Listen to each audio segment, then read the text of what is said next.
So why is it so difficult to play the perfect fourth?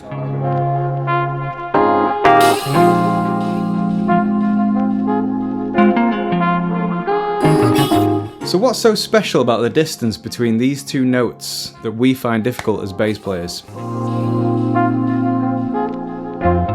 So the strings of a bass are tuned a fourth apart. So this means when you play a note, the next note, a fourth apart, is going to be directly above or directly below.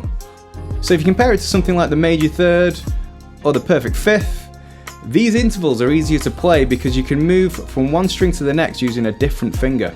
So I'm aware of 4 different methods you can use to approach this interval. Today I'm going to give you all 4, then I'm going to show you how I do it, and then I'm going to give you an awesome exercise which will help you master it. Method 1, the pressure roll. So I've heard this referred to as the pressure roll on several occasions. So what you're doing here is you're transferring energy from one string to another using the same finger with a rolling motion. And it's also really important to have your muting technique down, because rolling from one string to another can cause like a pull-off effect, and this will cause the open string to ring out. Okay, method 2, 2 fingers in the same fret. This is where you would break out of your usual fingering system and bring over another finger to help out. The benefit of this is I find it helps maintain the curvature of the finger, therefore allowing more fluid motion. Method 3, using the same string. So far we've been going from one string to another, but what we can also do is go up or down the same string 5 frets. 1, 2, 3, 4, 5. And that brings us to the perfect fourth interval. Method 4, the quick jump. So this is similar to the pressure roll, but instead of maintaining pressure, you perform a quick jump over to the next string. So you need to be quick so you blur the seams of the 2 notes. To be honest, this method never really works for me, but I use it occasionally if necessary. So how do I do it?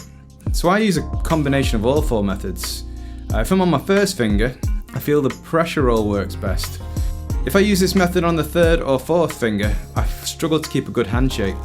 So I use the 2-finger approach for the 3rd and 4th finger. Sometimes there's a bit of vocabulary that seems a bit of a stretch, so I might try playing it on the same string, or as a last resort I might use the jump method. So the most important thing for me is that I keep good hand shape, free from tension. Okay, here's the exercise I want you to try. So we have an A pentatonic minor scale. After you play each note of the scale, play the 4th interval above. Try different combinations of all these methods and see which one works best for you. Once you've mastered that, try descending. And you can expand on this by coming up with your own exercises using different methods. So as well as this being an awesome exercise, I think this sounds really cool. So you can use this in your bass lines, your solos, your fills, anything you want. So we're still at the newbie stage with this channel. If you can give me a like, a comment and a subscribe, I will send you this PDF for a limited time only. Thanks very much for watching.